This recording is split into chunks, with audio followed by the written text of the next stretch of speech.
오늘의 주요 뉴스입니다. 지난 21일 서울 신림동 번화가에서 흉기 난동으로 한 명을 살해한 남성이 마트에서 흉기 2개를 훔치고 곧바로 범행 장소로 이동해 아무런 저항 없이 검거되기까지 걸린 시간은 불과 30분이었습니다. 계획범죄 가능성에 무리가 실리고 있습니다. 검찰이 충북경찰청과 충북도청 등 10여 곳을 압수수색하며 오송 지하차도 사고 관련 강제 수사에 들어갔습니다. 국무조정실은 충청북도와 도로관리사업소, 행복청 관계자의 직무유기 혐의를 포착해 추가 수사를 의뢰했습니다. 윤석열 대통령이 교권을 침해하는 불합리한 조례 개정을 추진하라고 지시했습니다. 교육부는 곧 교권 침해 행위를 생활기록부에 기재하는 방안을 추진하기로 했습니다. 광주와 전남에 어제부터 200mm 안팎의 많은 비가 내리며 주택 붕괴와 도로 침수 등 비 피해가 속출했습니다. 전남 지역엔 내일까지 최대 120mm 이상의 비가 더 올 것으로 예상됐습니다.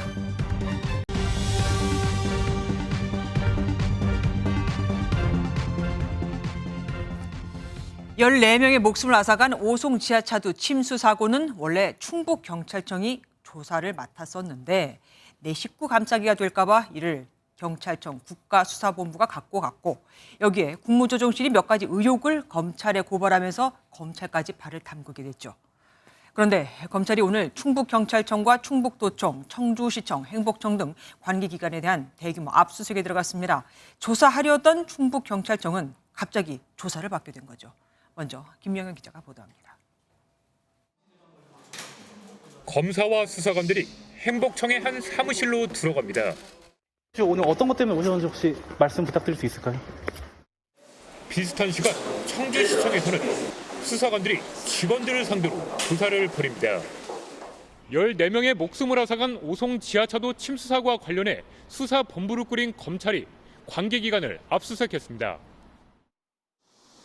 이번 압수수색 대상은 충북도와 청주시, 행정중심 복합도시건설청, 충북경찰청, 충북소방본부 등 10여 곳입니다. 검찰은 이번 참사에 대해 감찰을 벌인 국무조정실의 수사 의뢰를 받아 수사에 착수한 지 3일 만에 강제 수사에 들어갔습니다. 충북도와 청주시는 여러 차례 위험 통보를 받고도 뭉갠 의혹을 받고 있습니다. 이번 참사의 직접적인 원인으로 지목되는 미우천 임시제방 설치와 관련해 행복청의 부실 시공 여부도 집중조사 대상입니다. 충북경찰은 참사 발생 1시간 전에 긴급 통제를 요청하는 112 신고를 받고도 적절한 조처를 하지 않은 혐의를 받고 있습니다. 국무조정실 감찰 과정에서 이를 숨기고자 다른 사고 현장에 출동한 것처럼 허위 보고를 했다는 의심의 시선도 있습니다.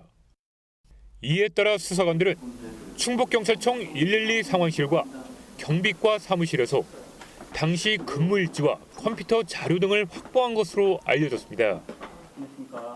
검찰은 이들 기관에 중대재해처벌법 적용이 가능한지 검토하는 한편 확보한 자료를 토대로 관련자들을 소환할 것으로 전망됩니다. MBN 뉴스 김영현입니다.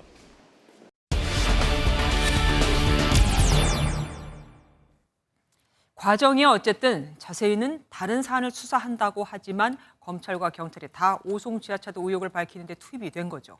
그래서 원래 검찰과 경찰은 서로 협의를 하기로 했었는데 오늘 갑자기 검찰이 충북경찰청을 친 겁니다. 무슨 일이 있었던 걸까요? 사회부 길기용 기자 더 알아보겠습니다. 길 기자, 검찰이 수사본부를 꾸려서 주말 휴일 빼면은 사실상 하루 만에 압수수색을 한 거 아니겠습니까? 이렇게 서두른 이유가 뭘까요? 네, 맞습니다. 검찰이 수사본부를 구성한 건 지난주 금요일이었습니다. 네. 당일 오전 국무조정실로부터 수사 의뢰를 받자마자 배용원 청주지검장을 본부장으로 수사본부를 구성했고 주말이 지나자 충북도청, 충북경찰청 등 10여 곳을 압수수색한 겁니다. 검찰이 이렇게 수사에 속도를 내는 건 아무래도 국민 여론이 집중된 사건이라는 게 큰 이유가 될 것 같고요. 네. 또 현재 경찰은 블랙박스를 공개하며 항변하고 있고 충청북도나 행복청 모두 관리 감독의 의무를 다했다며 책임을 부인하는 상황입니다. 검찰은 각 기관에서 증거인멸 가능성이 있다고 보고 더욱 속도를 내는 것으로 보여집니다. 빠른 압수수색에 충북도와 청주시 관계자 등도 너무 급작스럽다는 반응을 보인 것으로 알려졌습니다.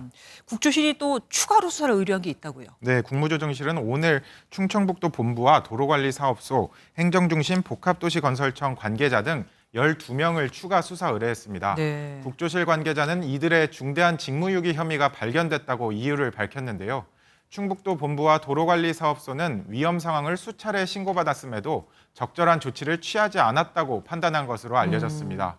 또 행복청은 임시제방공사와 관련해 시공사의 불법 부실공사를 제대로 관리 감독하지 않은 것으로 보고 있습니다. 저는 이 사안에서 제일 궁금한 게 그 검찰 수사본부는 애초에 경찰의 허위 보고만 수사하기로 한 거 아니었습니까? 네, 맞습니다. 그런데 행복청도 그렇고 충청북도도 그렇고 다 압수수색을 했습니다. 네, 맞습니다. 검찰이 오늘 압수수색에 나섰다고 알린 시점은 오전 9시 25분쯤입니다. 네. 그리고 대검에 추가 수사 의뢰가 접수된 건 오후 2시쯤으로 확인됐습니다. 그러니까 검찰은 추가 의뢰가 들어오기 전부터 충북도청과 행복청 등에 대한 압수수색에 나선 겁니다.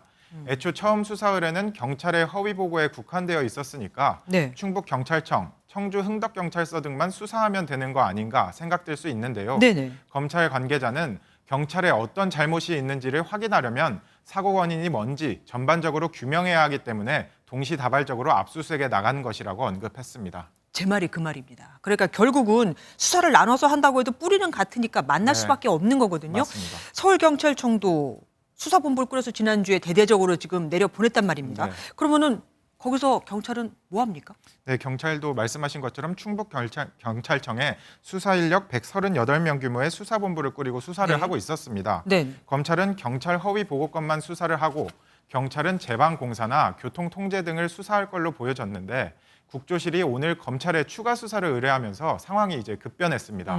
여기에 검찰이 압수수색까지 먼저 진행하면서 경찰 수사가 더욱 애매해졌는데요. 네. 실제 경찰 수사본부 내부에서는 이 상황에서 따로 무슨 수사를 할 수 있겠느냐는 자조 섞인 반응도 나오는 걸로 전해졌습니다. 네. 이외에도 경찰 내부방에는 경찰은 대형 참사 사건을 수사할 수 없느냐, 압수수색을 먼저 했어야 하는 것 아니었느냐 등의 불만글이 올라온 것으로 알려졌습니다.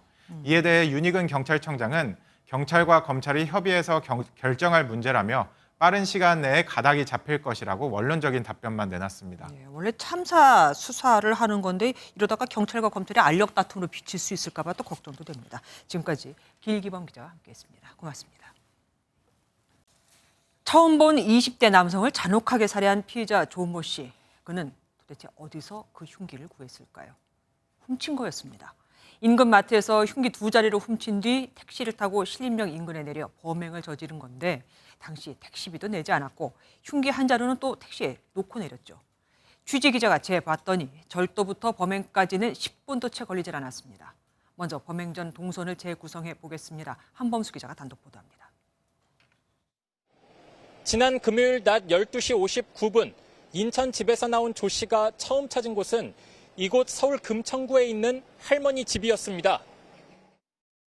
여기서 약 1시간 머물고 4km가량 떨어진 20분 거리에 있는 인근 마트를 찾았고 이곳에서 흉기 2점을 훔친 뒤 곧바로 택시를 타 2.4km 떨어진 10분 거리의 신림역으로 출발했습니다.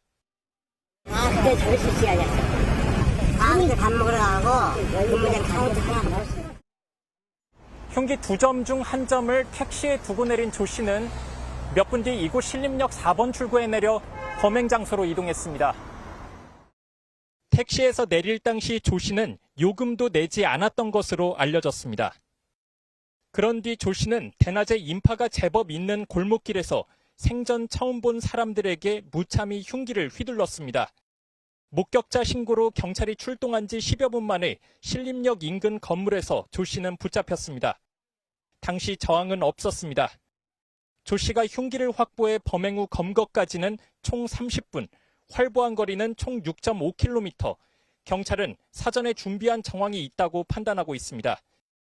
MBN 뉴스 한범수입니다. 말투가 마음에 들지 않는다. 지난주 일면식도 없던 사람들에게 흉기를 휘두른 조 씨가 20살이던 지난 2010년 서울 신림동 한 술집에서 모르는 사람을 소주병으로 때린 이유입니다. 당시 죄를 뉘우치고 있고 피해자들과 합의했다는 이유로 실형은 면했는데 전과 3범의 소년부 송치 기록만 14건인 조 씨는 13년 뒤 이런 끔찍한 살인범이 됐습니다. 홍주 기자가 보도합니다. 서울 지하철 신림역에서 일면식도 없던 이들에게 무차별적으로 흉기를 휘두른 신림동 살인범 조모 씨. 삶이 불행하다며 저지른 끔찍한 범행으로 1명이 숨지고 3명이 크게 다쳤습니다. 어떤 점이 좀 그렇게 불행하셨는지 여쭤봐도 될까요? 그냥 저의 모든 게 예전부터 너무 안 좋은 상황에 있었던 게. 조 씨의 범행은 이번이 처음은 아니었습니다. 전과 3범의 미성년자 때 저지른 범행으로 소년부로 송치된 것이 14건에 달합니다. 20살이던 지난 2010년에도 신림동에서 소주병으로 모르는 사람을 때렸습니다. 술집에서 손님의 발을 밟아 말다툼을 하다 다른 손님과 시비가 붙어 소주병을 휘두른 겁니다. 무엇 때문에 그러냐고 말하는 태도가 마음에 들지 않았다는 게 이유였습니다. 말리는 종업원에게도 깨진 병을 휘둘러 팔이 5cm 정도 찢어지고 또 다른 직원도 맥주잔으로 폭행했습니다. 하지만 죄를 뉘우치고 피해자들과 합의했다는 이유로 조 씨에겐 징역 1년 6개월에 집행유예 2년이 내려졌습니다. 법원의 선처로 실형을 면한 조 씨는 13년 뒤 끔찍한 살인범이 됐습니다. MBN 뉴스 홍지호입니다.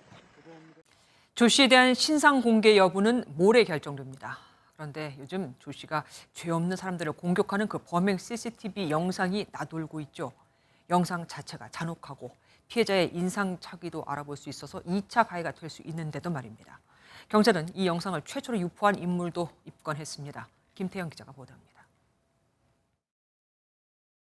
대낮에 흉기 난동을 벌여 20대 남성을 살해하고 3명을 다치게 한 조모 씨의 잔혹한 범행은 큰 충격을 줬습니다.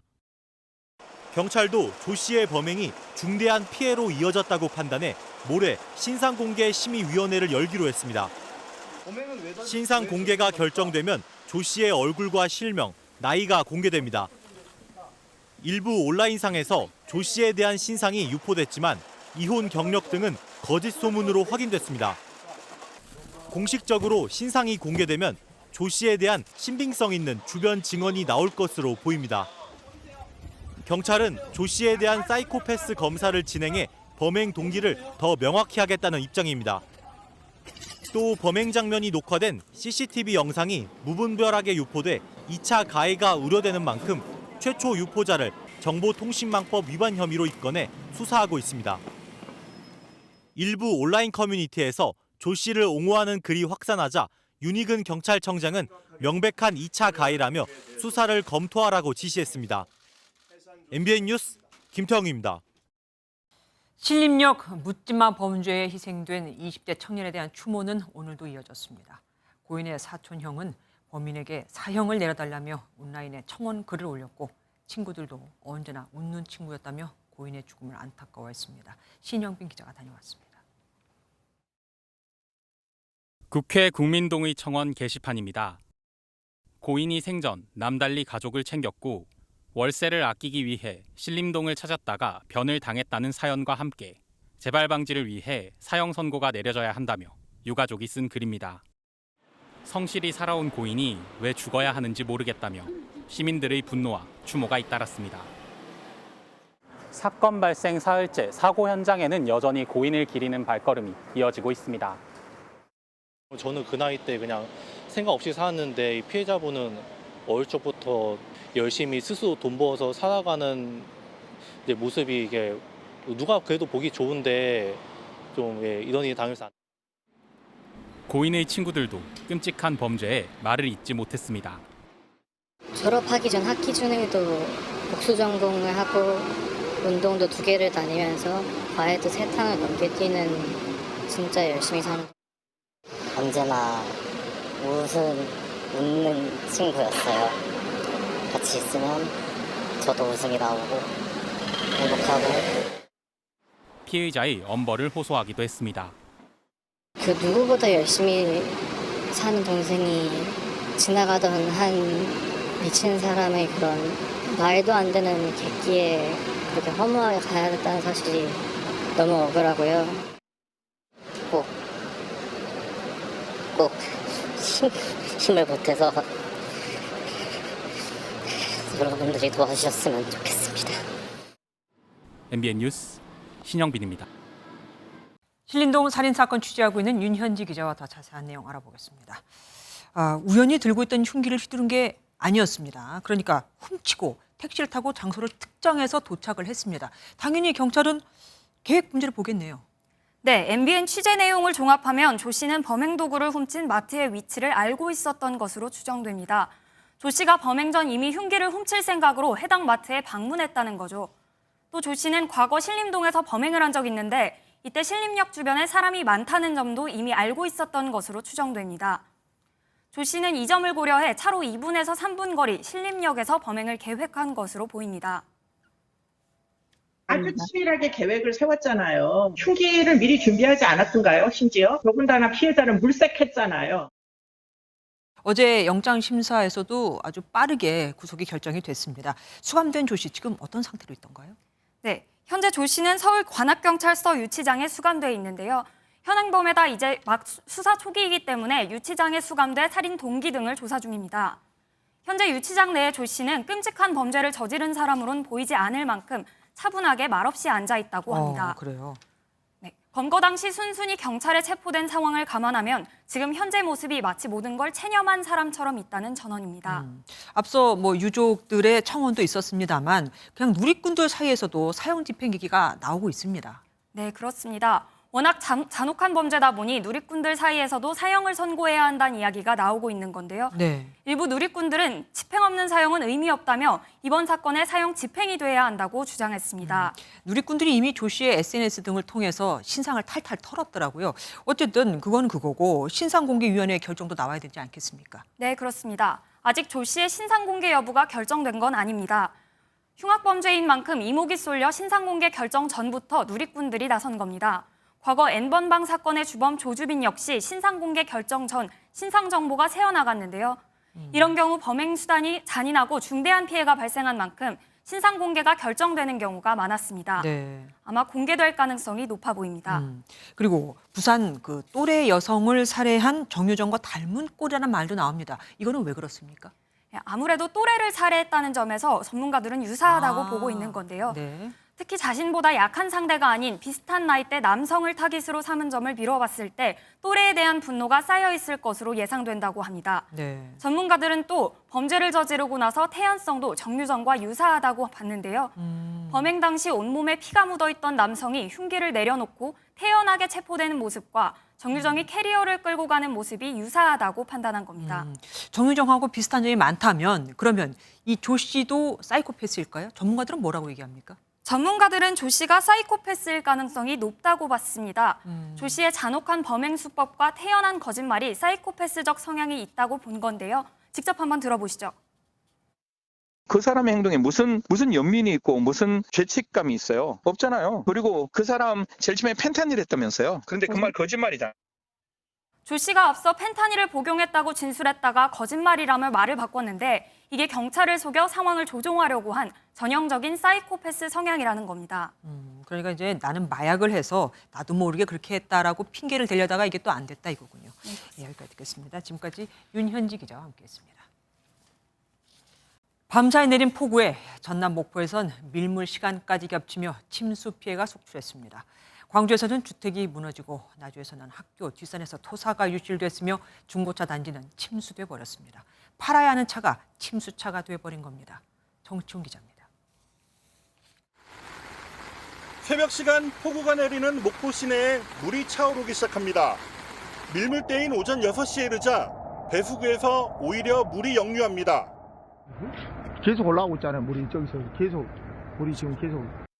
급기야 주유소가 침수되고 물은 허벅지까지 차오릅니다. 미치겠다.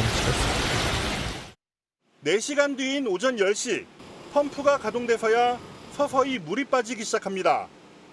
농협에서는 은행 업무 대신 삽자루를 들고 물 퍼내기에 바쁩니다. 은행 안 금고까지 물이 차는 바람에 직원들이 중요한 서류를 구하려 안간힘을 쓰고 있습니다. 그때는 물도 빠져나가지 않고 계속 물이 불어났어요. 첫째 전산이 이제 마비가 됐고 또 이런 직기류 같은 거 또 우리 뒤에 보시면 창고가 물에 잠겨가지고 인근 중고차 매매단지에서 줄지어 서서 새 주인을 기다리던 차량들도 물에 잠기고 말았습니다. 비슷한 시각 광주 충장로. 억수같이 비가 쏟아지는데 갑자기 주택 건물이 와르르 무너집니다. 연이은 폭우에 낡은 주택이 빗물을 이기지 못하고 붕괴한 겁니다. 다행히 내부에 사람이 살고 있지 않아 인명피해는 없었습니다. 나주에서도 토사가 유출되면서 학교 뒤를 덮쳤습니다. 방학 첫날인데다 새벽 시간에 발생해 다친 사람은 없었습니다. 큰일 났다. 이렇게 조금 앞쪽으로 밀려 들어올 수 있다고. 큰일 다행이죠. 이 밖에도 침수로 고립된 집에서 노부부가 구조되고 축사가 물에 잠기는 등 광주와 전남에서 300건 넘는 비 피해 신고가 접수됐습니다. MBN 뉴스 정춘우입니다. 비가 안 오면 너무 덥고 비가 오면 또 너무 많이 오고 어느 장단에 맞춰야 할지 모를 요즘 날씨죠. 장마 전선이 남쪽에 머물면서 내일까지 호남과 영남엔 최대 120mm 비가 더 내릴 거라고 합니다. 올해 장마 이제 막바지에 접어들고 있는데 변수는 현재 북상하고 있는 태풍입니다. 최돈희 기자가 보도합니다. 장맛비를 뿌렸던 비구름이 물러나자 맑은 하늘이 드러납니다. 오랜만에 햇볕이 반갑기만 합니다. 잠시 좀 소강 상태라고 해서 오늘은 날이 그래도 비는 안 내리겠다 했는데 와보니까 너무 좋으네요. 오후 들어 햇빛이 더 강해져 동해안엔 폭염특보가 내려졌고 곳곳에서 30도 안팎의 무더위가 이어졌습니다. 반면 정체전선이 머물고 있는 남부엔 오늘도 장맛비가 이어졌습니다. 내일까지 경남과 전남엔 30에서 80mm, 전북엔 100mm, 많은 곳은 120mm가 넘는 비가 더 오겠습니다. 전라권, 경상권, 충청권을 중심으로 100mm 이상의 많은 비가 내리겠습니다. 이후 장맛비는 소나기성 비로 강우 형태가 바뀌지만 장마가 끝난 건 아닙니다. 통상 장마 기간은 한 달 남짓 이어지지만 올해 장마는 아직 불확실합니다. 태풍 때문입니다. 현재 북상 중인 5호 태풍 독수리의 경로와 강도가 여전히 유동적인데다 직접 영향을 주지 않더라도 태풍이 남긴 비구름이 정체전선과 연결되면서 강한 비를 내릴 가능성이 있습니다. 여기에 6호 태풍 카눈의 발생 여부도 변수입니다. 지난달 25일 시작된 올해 장마는 지금까지 중부 지역에 530여 밀리미터, 남부엔 2006년 이후 가장 많은 640mm에 달하는 강수량을 기록하고 있습니다. MBN 뉴스 최돈입니다. 경북 예천에서 실종자 수색에 투입됐다가 숨진 최수근 상병은 구명조끼를 입지 않고 작업을 했죠. 오늘 군이 실토했습니다. 수색 작업을 할 때 구명조끼와 관련된 매뉴얼은 아예 없다고요. 또 물살이 거세서 안 된다고 현장 지휘부가 그렇게 반대를 하는데도 상급 부대에서 그래도 물에 들어가 시신을 수색하라며 무리한 지시를 내렸다는 내부 고발도 들리고 있습니다. 상당한 근거가 있어서 현재 조사 중인 것으로 확인이 됐습니다. 김태희 기자가 보도합니다. 지난 17일 새벽 충북 오송읍 지하차도 수색작전에 투입된 특전사 요원들. 발목 정도까지 물이 찬 가운데 모든 대원들이 구명조끼를 입고 손을 잡아 인간띠를 이룹니다. 반면 지난 18일 해병대 1사단 고 최수근 상병이 수색 작업을 했던 경북 예천에선 물살이 더 거셌지만 구명조끼가 지급되지 않았습니다. 이와 관련해 주말 사이 커뮤니티를 중심으로 상급 부대가 무리한 지시를 내렸다는 제보가 잇따라 나왔습니다. 당시 현장 지휘관이 물속 수색이 어렵다고 사단에 보고했지만 수색 작업을 강행했다는 겁니다. 심지어 해병대가 눈에 띌 수 있도록 가급적 적색티를 입고 작업하라는 사단장의 지시가 있었다는 의혹도 나옵니다. MBN 취재 결과 군 고위 관계자는 사단장의 무리한 지시가 있었다는 의혹에 대해 근거가 없지 않다며 정확한 사실관계를 조사하고 있다고 밝혔습니다. 실종자 수색 때 구명조끼 착용 여부를 결정하는 지침과 관련해 해병대 사령부는 관련 지침이 아예 없다고 밝혔습니다. 수변 지역에서의 실종자 수색 작전간 구명조끼 착용 등 대민 지원 형태별 구체적인 매뉴얼은 없습니다. 포상 휴가를 걸고 실종자 수색을 독려했냐는 질문에 군은 시신을 찾은 병사의 심리적 안정이 필요하다고 판단했기 때문이라고 해명했습니다. MBN 뉴스 김태희입니다. 서울 양평 고속도로 백지화 선언은 일종의 충격요법이다. 오늘 국토교통부 관계자가 한 말입니다. 어제 모든 자료를 공개한 만큼 국민이 납득하면 사업을 재추진하겠다는 뜻이 담겼다고 봐야겠죠. 하지만 민주당이 공개된 자료에도 여러 의혹을 제기하고 있는 만큼 모레 국회 국토위가 시끄러질 것으로 예상이 됩니다. 이교 기자가 보도합니다.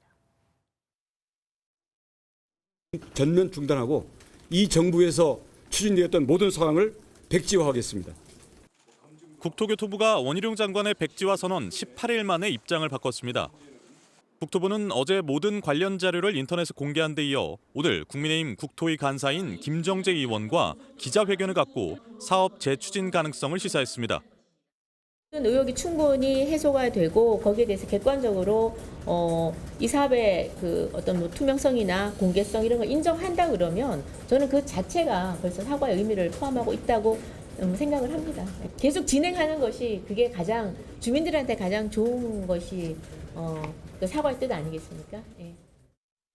하지만 민주당은 공개된 자료가 불충분하다며 의혹을 제기했고 국민의힘과 국토부가 즉각 반박하는 등 공방이 이어졌습니다.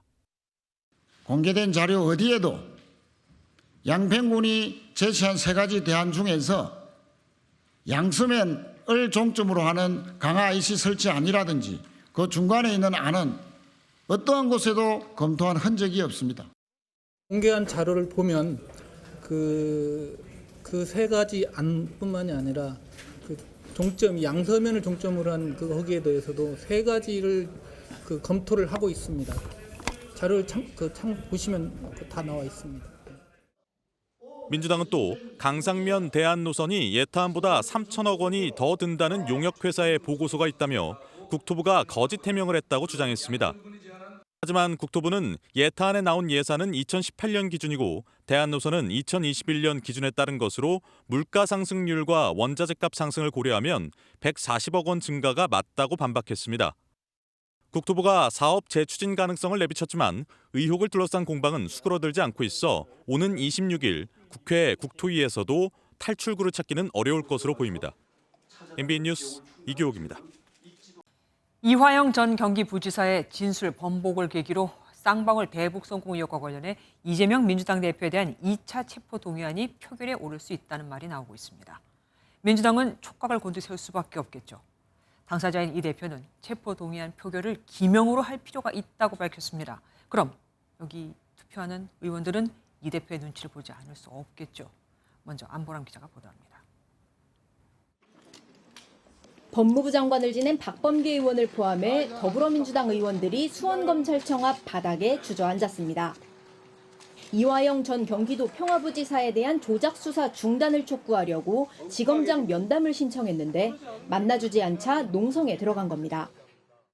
피사실 공표도 모자라서 조작된 진술과 거짓 언론 플레이로 여론 재판을 이어가는 검찰 수사 관련자들에 대해서도 반드시 응분의 책임을. 검찰이 방북 비용 대납 프레임을 짜놓고 이재명 대표를 끼워 넣기 위해 혈안이 돼 있다고도 했습니다. 쌍방울 그룹의 불법 대북 송금 사건으로 구속 기소된 이 전 부지사의 진술 번복으로 다음 달 이 대표에 대한 체포영장이 또 날아올 수 있다는 위기감이 반영된 걸로 보입니다. 당사자인 이재명 대표는 김은경 혁신위의 체포동의안 기명 표결 제안에 대해 동의하며 자신감을 드러냈습니다. 입법 사안인데 저는 조기에 기명투표로 전환하는 게 필요하다고 생각합니다. 책임 정치라는 측면에서 투표 결과에 대해서 책임지는 게. 당당히 영장 심사를 받겠다는 취지인데 일각에선 체포동의안 표결을 기명으로 하면 찬성하는 의원이 드러나 오히려 부담이 될 거란 지적도 나옵니다. 실제 국민의힘은 누가 찬성하고 반대하는지 지켜보겠다는 엄포를 놓은 것이라고 꼬집었습니다. MBN 뉴스 안보람입니다. 더불어민주당 분위기가 심상치 않습니다. 의원들이 가장 민감해하는 내년 총선, 이 공천 룰 재개정 문제로요. 동일 지역구 3선 이상 의원에겐 페널티를 줘야 한다는 공천 룰 개정 청원은 벌써 5만 명을 넘어서 지도부는 답변을 내놔야 하는데 비명계에선 이게 다 비명계를 물갈이하기 위한, 그러니까 공천을 주지 않기 위한 보석이라는 시선이 많습니다. 강영호 기자가 보도합니다. 민주당 국민응답센터에 올라온 총선 후보자 선출 규정에 대한 개정 청원입니다. 지난달 25일 청원이 시작되고 약 한 달 만에 지도부 응답 기준인 5만 명을 넘었습니다. 단수공천 금지와 동일지역구 연속 3선 이상 의원의 경선 득표 감산 등 현역 의원 공천 제한 등의 내용이 담겼습니다. 국민의 요구는 간단합니다. 민주당 현역 의원의 대대적인 물갈이입니다. 현역 의원 상당수가 개혁적이지도 도덕적이지도 유능하지도 못했기 때문입니다. 앞서 김은경 혁신위원장이 공천 룰을 다룰 수 있다고 밝힌 가운데 친명 성향의 단체들이 앞다퉈 공천룰 개정을 촉구하고 나섰습니다. 민주당은 지난 5월 공천룰을 이미 확정했지만 혁신위를 중심으로 제기되는 공천룰 개정 논의가 비명계를 겨냥한 것이란 지적이 제기됩니다. 비명계한 의원은 MBN과의 통화에서 코멘트할 가치도 없는 사안이라면서도 당을 나가서 강성 지지층만의 정당을 만들면 될 것이라며 불편한 심기를 드러냈습니다. 혁신위가 전국을 돌며 공천룰 개정 등에 대한 의견을 수렴하고 있는 가운데 임기 만료 직전인 9월 초쯤 구체적인 공천룰 개정 방안을 발표할 것이란 전망이 나옵니다. MBN 뉴스 강용우입니다.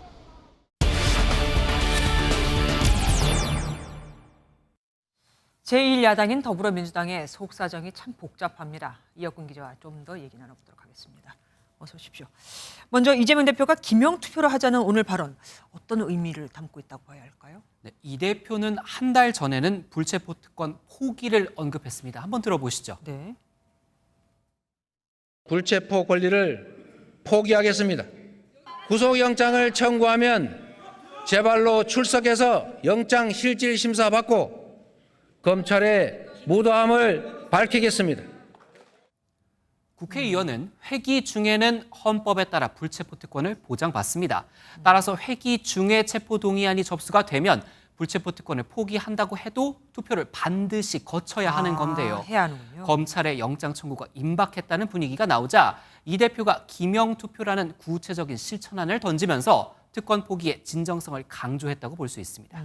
짚고 넘어가고 싶은 게 있는데 지금 말씀하신 회기라는 게 국회의 활동 기한이잖아요. 네. 그러면 회기가 아닐 때 검찰이 이 대표에 대해서 구속영장을 청구하면은 그럼 어떻게 되는 겁니까? 네, 시청자 여러분도 궁금해하실 것 같아서 한번 준비를 해봤는데요. 네. 달력을 보면서 설명을 드리겠습니다. 7월 29일부터 8월 15일까지 국회가 열리지 않는 비회기입니다. 이 기간에 영장이 청구되면 투표 없이 바로 법원에 가서 영장심사를 받게 됩니다. 하지만 이 기간을 제외한 다른 날짜에 영장이 청구되면 회기 중이기 때문에 투표를 해야 하는 거죠. 네. 그래서 보통은 체포동의안 표결 절차를 거치게 됩니다. 법을 바꿔야 하는 사안이긴 합니다만 체포동의안 그 투표 방식이 기명으로 바뀌게 되면 민주당 의원들은 어떤 선택을 하게 될까요?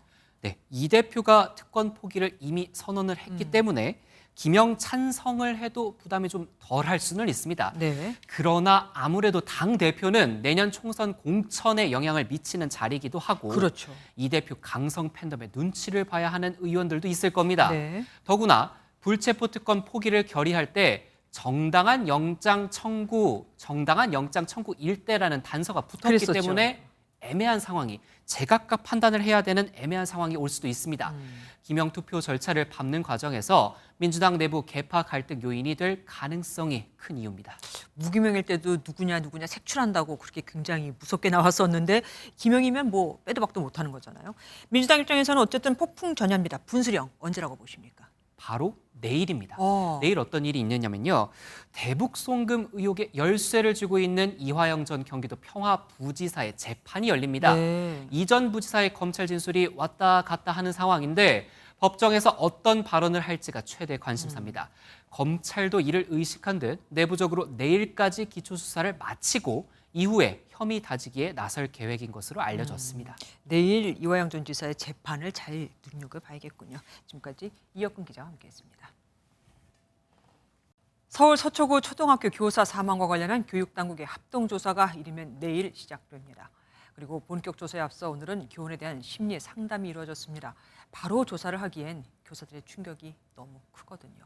김민수 기자가 보도합니다. 이주호 교육부 장관이 한국교총에 이어 한국노총 산하 교사노조를 만났습니다.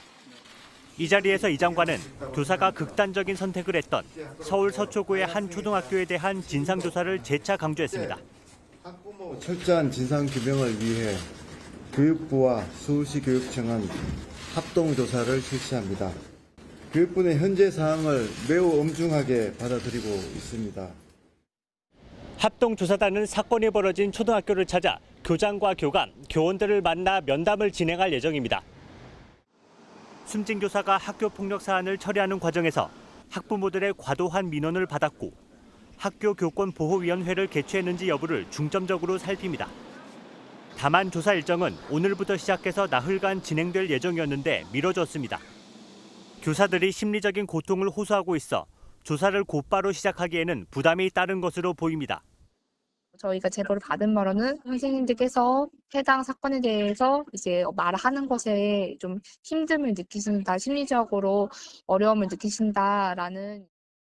교육부는 오늘 해당 학교를 방문해 심리 상담 관련 논의를 했고 이르면 내일 합동 조사에 들어갈 계획입니다. MBN 뉴스 김민수입니다. 가려졌던 사건들이 이번 사망 사건을 계기로 하나둘 드러나고 있습니다. 부산에 있는 초등학교에서도 3학년 학생이 교사를 그것도 수업 도중에 폭행한 건데요. 폭행을 당한 게 처음이 아니었고 맞은 교사도 한두 명이 아니었다는데 아이를 제지하는 게 아동 학대로 비칠까 말도 못하고 소가리만 하고 있었다고 합니다. 박상호 기자가 다녀왔습니다. 사건이 발생한 초등학교입니다. 지난달 12일 이 학교 3학년 학생이 수업 시간에 선생님 다리를 발로 차고 주먹으로 배와 얼굴을 때렸습니다. 악기를 연주하며 시끄럽게 떠드는 아이를 말리자 곧바로 폭행이 이어졌습니다. 당시 교실로 달려간 상담 교사도 학생에게 맞았습니다. 그 선생님만 맞은 게 아니라 이 아이를 제재하는 모든 사람들은 맞는 거죠. 이 교사가 할 수 있는 게 뭐가 있습니까? 피해 교사는 얼굴이 긁히고 가슴 부위에 타박상을 입어 전치 3주 진단을 받았습니다. 피해 교사는 사건 이후 곧바로 병가를 냈고 해당 학생도 그때부터 가정학습에 들어가 둘 다 학교에는 나오지 않고 있습니다. 이 학생은 지난 3월에도 수업 시간에 책상을 넘어뜨리고 선생님에게 물건을 집어 던지기도 했습니다. 교사는 심각한 정신적 고통에 시달리면서도 교권보호위원회에 이를 알리지 않았습니다. 만약에 그렇게 신고를 했을 경우에 선생님께서 학생을 제지하기 위해서 조금 힘을 썼다, 잡았다 이런 부분이 아동학대법에 이제 저촉될 수가 있습니다. 예, 저희가 아동학대법에 저촉되면은 선생님 바로 직위해제를 당하시게 되고요. 올 상반기 부산에서만 68건의 교육활동 침해 사건이 발생했습니다. 부산교육청은 다음 달 모든 학교를 전수조사해 교권 침해 사안이 확인되면 교권보호위원회 개최를 의무화하고 교육청 차원에서 직접 대응하기로 했습니다. MBN 뉴스 박상호입니다. 잇따르는 교권 침해에 전국 6개 교육청이 시행 중인 학생 인권 조례가 도마 위에 오르고 있죠. 대통령이 올 스승의 날 교권을 탄탄히 바로 세우겠다고 한 만큼 대통령은 이 조례가 바뀌어야 한다고 강조했고 교육부는 교권 침해 행위를 생활기록부에 기재하는 대책을 마련하기로 했습니다. 황정 기자가 보도합니다. 수업 중 잠자는 학생을 깨우기 어렵고 학생 간 사소한 다툼 해결도 나서기 곤란해졌다. 선생님들이 꼽는 학생 인권 조례의 부작용입니다. 조례를 통해 학생이 체벌이나 차별을 받지 않을 권리가 보장됐기 때문인데 문구가 모호해 악용될 소지가 많고 학생 권리만 강조됐다는 지적이 나옵니다. 지난 2010년 경기도 교육청을 시작으로 진보 성향 교육감들이 만들어 현재 서울, 인천 등 6개 교육청에서 시행 중인 학생 인권 조례는 일선 학교가 반드시 따라야 해 영향력이 큽니다. 교권 관련 첫 메시지를 낸 윤석열 대통령이 이 조례 개정 추진을 강조했습니다. 지방자치단체와 협의해서 교권을 침해하는 불합리한 자치조례 개정도 병행 추진하라고 지시했습니다. 이에 따라 교육부는 선생님이 생활지도를 어디까지 할 수 있는지에 대한 고시안을 마련하고 학생이 중대한 교권 침해 행위를 하면 이를 생활기록부에 기재할 수 있게 개선안을 만듭니다. 조희연 서울시 교육감도 학생 인권 조례 폐지는 반대하지만 개정 필요성은 인정했습니다. 학생의 권리 외에 책무성 조항을 한 조항을 넣는 부분에 대해서 좀 적극적인 생각을 갖고 검토를 하고 있습니다. 더불어민주당은 학생 인권과 교권은 상충하는 문제가 아니라며 교육부와 교육청, 국회 교육위가 만든 협의체에서 논의하자고 말했습니다. MBN 뉴스 황지연입니다.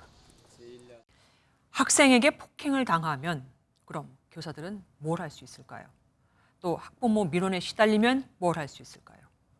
교사를 도와줄 교내 교권보호위원회는 사실상 유명무실한 데다 법적 분쟁이 있을 때 배상도 사실상 다 본인이 해야 합니다. 이러다 보니 담임을 맡으면 사보험부터 찾는 교사가 많다네요. 이혁재 기자가 교사들을 만나봤습니다.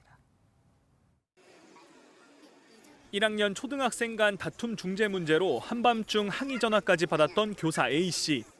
무분별한 민원 제기에 교권보호위원회가 열렸지만 해당 학부모에 대한 제재는 없었습니다.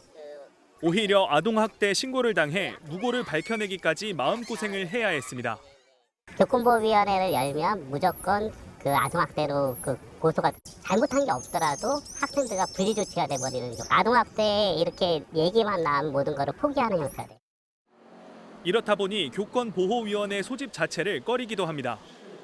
아동학대로 역고소 당하시고 있는데 그거 다 무릅쓰고 교권보호위원회 꼭 여실 거예요? 그걸 추진할 수 있는 선생님이 몇 분 안 계시거든요. 교육부 지침에는 교권 침해 상대가 학부모인 경우 경찰서 신고가 가능하지만 오히려 자질이 부족하다며 교사를 탓하는 쪽으로 결과가 나오기 일쑤라는 주장입니다. 담임교사의 능력이 부족하니까 그렇게 했지. 나고 관리자가 특히 어린 선생님들일수록 카리스마가 부족하니까 아이들을 못 잡은 게 아니냐. 때문에 담임을 맡으면 법적 분쟁과 정신과 치료 등 비용 마련을 위해 스스로 사보험에 가입하는 교사들이 증가하는 추세입니다. 단위학교가 아닌 교육청에서 개최된다면 객관성이나 공정성 그리고 전문성을 확보하는 형사범죄들을 더욱 엄격하게 적용하는 방안이 검토되어야 할. 허울뿐인 제도 앞에 무너진 교단은 교권이 더 이상 짓밟히지 않도록 제도 보완이 필요하다는 지적입니다. MBN 뉴스 이혁재입니다. 어민들이 스티로폼을 타고 바다를 건너 아슬아슬하게 배에 오르는 항구가 있습니다. 부둣가 접안시설과 배를 연결시켜주는 다리가 필요한데 현 정부 들어 이 다리를 놓는 사업이 전면 중단돼 버렸습니다.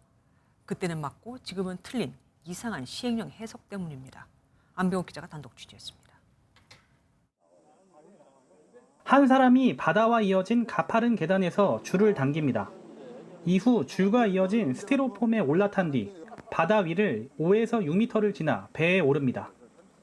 충남 태안 마건포항은 조수간만의 차가 커서 바닷물이 빠지면 배가 갯벌에 파묻히고 접안시설이 부족해서 스티로폼을 이용해 배에 타고 내릴 수밖에 없습니다. 스티로폼을 타면 이렇게 좌우로 움직여서 매우 자세가 불안정한데요. 파도가 치고 바람이 불면 더 위험해집니다. 태안군과 마건포항 어민들은 이런 문제를 해결하기 위해 바다 위에 뜨는 부장교를 설치해달라고 정부에 요구했고 3년 전 해양수산부의 어촌유질 300 사업에 선정됐습니다. 하지만 부장교가 정부 지원 사업에서 빠질 수도 있다는 청천벽력 같은 소식이 얼마 전부터 들려왔습니다. 어민들한테 여태까지 3년 동안 했던 것을 무조건 거짓말 시킨 것처럼 그 속도 많이 아팠지만 어민들도 화가 나고. MBN 취재 결과 사업에 제동을 건 주체는 감사원이었습니다. 감사원은 문재인 정부의 정책이었던 어촌유질 300 사업에 대해 지난해 말부터 전면 감사 중인데 부장교 설치는 중앙정부가 아닌 지방정부가 담당하는 사업이기 때문에 중앙정부 보조금을 지원할 수 없다고 보고 있습니다. 지방에 별도로 지원하는 예산인 균특 회계 중에 복합 다기능 부장교 시설이 포함되어 있는데 정권이 바뀌면서 감사원은 이를 근거로 지방정부 사업으로 본 겁니다. 조금 이제 해석에 좀 차이가 있어가지고 감사원에서는 요거는 지방이 양된 거다. 저희는 요거는 어촌어항법상 제주시설이니까 당연히 할 수 있는 거였다 이런 걸 했던 거고. 해수부는 감사원의 최종 결과가 나오면 사업 중단 여부를 결정할 예정입니다. 전현 정부의 달라진 해석 사이에서 어민들의 아찔한 스티로폼 타기는 계속 이어질 것으로 보입니다. MBN 뉴스 안병입니다. 지난 1분기 중국은 일본을 제치고 전 세계 자동차 수출 1위에 올라섰습니다. 그 기반은 전기차였죠. 우리 한국 시장도 저렴한 가격을 무기로 중국산 전기차가 밀려오고 있는데 미국 전기차가 힘을 못 씁니다. 같은 테슬라만 해도 무려 2천만 원이 싸거든요. 김종민 기자가 현장에 다녀왔습니다. 올 상반기 한국에서 가장 많이 팔린 수입 상용차입니다. 중국 자동차 업체의 전기차인데 각종 보조금을 받으면 2천만 원도 안 되는 가격에 살 수 있습니다. 전 세계 전기차 판매 1위인 중국 비아디도 지난달 말부터 전기 트럭을 국내에서 팔기 시작했습니다. 보조금이 지급되다 보니까 가격 대비 성능이 좋기 때문에 앞으로 판매량은 더 늘어날 것으로 예상이 됩니다. 올 상반기 수입 상용차 등록 대수는 4,563대로 이 중 중국산이 3분의 1 수준인 1,451대를 차지합니다. 상용차뿐 아니라 이젠 중국산 전기 승용차도 국내 시장에 빠르게 진입하고 있습니다. 테슬라는 중국에서 생산한 모델 Y를 지난 14일 국내에 출시했습니다. 저렴한 리튬 인산철 배터리를 장착하고 후륜 구동 방식으로 바꾸면서 가격을 대폭 낮췄습니다. 미국산보다 중국산 가격이 2천만 원 이상 저렴합니다. 출시 일주일 만에 10,000대 이상 팔린 걸로 업계는 보고 있습니다. 최근에 모델 Y가 가격이 많이 낮아졌다는 얘기를 들어서 평소에는 모델 Y가 이 가격에 구매가 힘드니까 중국산 전기차 공세에 국내 완성차 업체들도 타격을 받을 수 있는 만큼 국내 전기차 보조금도 미국처럼 차등 지급될 가능성이 제기됩니다. 정부에서도 보조금에 대한 것들이 상용 전기차에 대한 고민을 지금 하고 있는 상태거든요. 아마 승용차까지 확대가 된다면 상당히 좀 타격을 받을 가능성도 있어서 우리가 면밀히 관찰하고 준비를 해야 된다. 중국 비아디가 6개 모델의 상표를 국내에 출원한 가운데 늦어도 2025년에는 국내 판매가 본격화할 전망입니다. MBN 뉴스 김종훈입니다. 밤에 영업을 끝낸 지하상가에 들어가 닫힌 철문을 열고 휴대전화 매장을 턴 10대 2명이 경찰에 붙잡혔습니다. 남자가 철문을 들면 몸집이 작은 여자가 그 좁은 철문 틈 사이로 들어가 범행을 저지른 겁니다. 범행은 이곳이 처음도 아니었습니다. 장덕진 기자가 보도합니다. 초록색과 검은색 상의를 입은 2명이 지하상가의 모습을 드러냅니다. 한 명이 철문을 강제로 열려고 하는데 인기척을 느낀 두 사람은 아무 일도 없었던 것처럼 돌아갑니다. 잠시 후 이들은 다시 나타나 남자가 철문을 들자 여자가 좁은 틈 사이로 들어갑니다. 셔터를 벌리고 들어간 곳은 휴대전화 판매점. 이곳에서 10대 2명은 휴대전화 9대를 훔쳤는데 모두 1,600만 원어치입니다. 출근한 판매점 주인이 피해 사실을 알고 경찰에 신고해 덜미가 잡혔습니다. 현금도 있고요.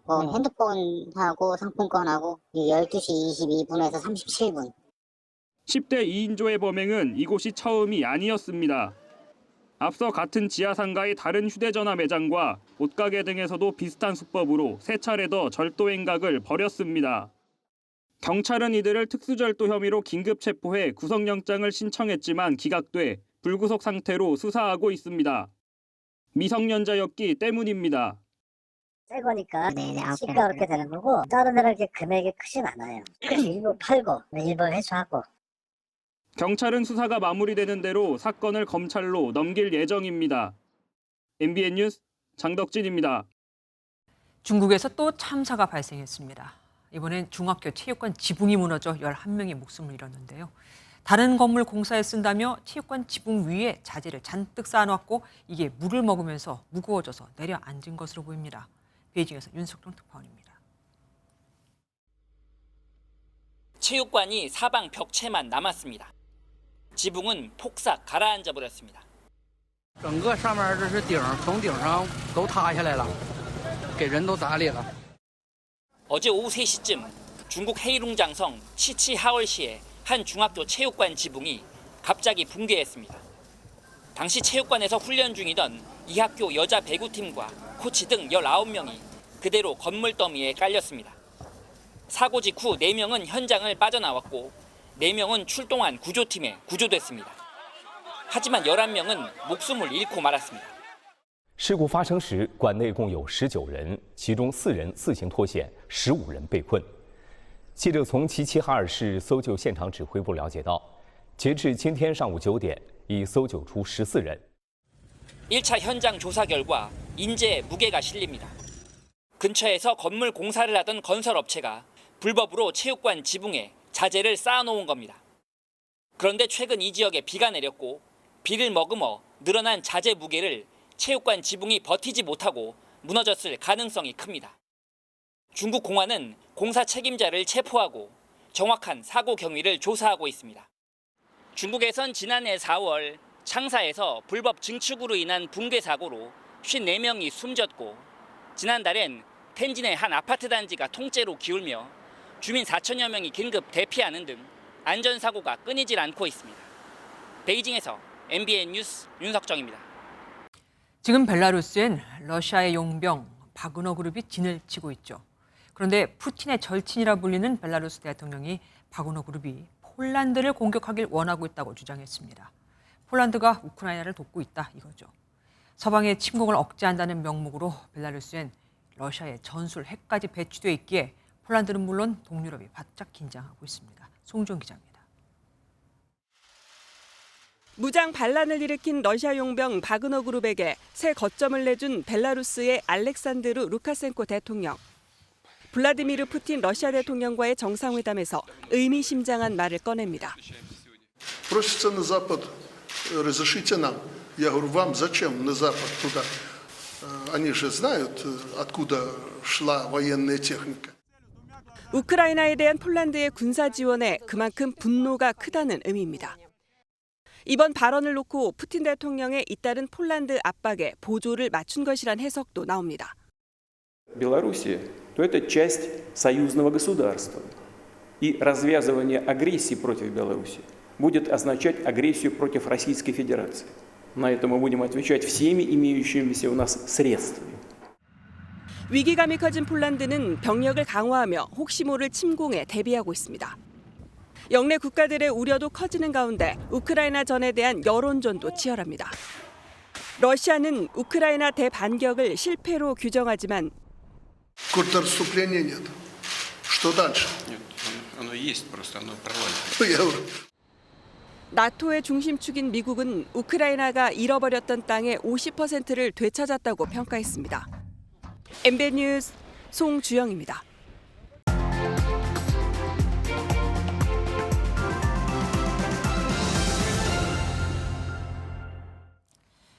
예로부터 전해 내려오는 속담들은 세대를 뛰어넘는 지혜와 힘을 갖고 있습니다.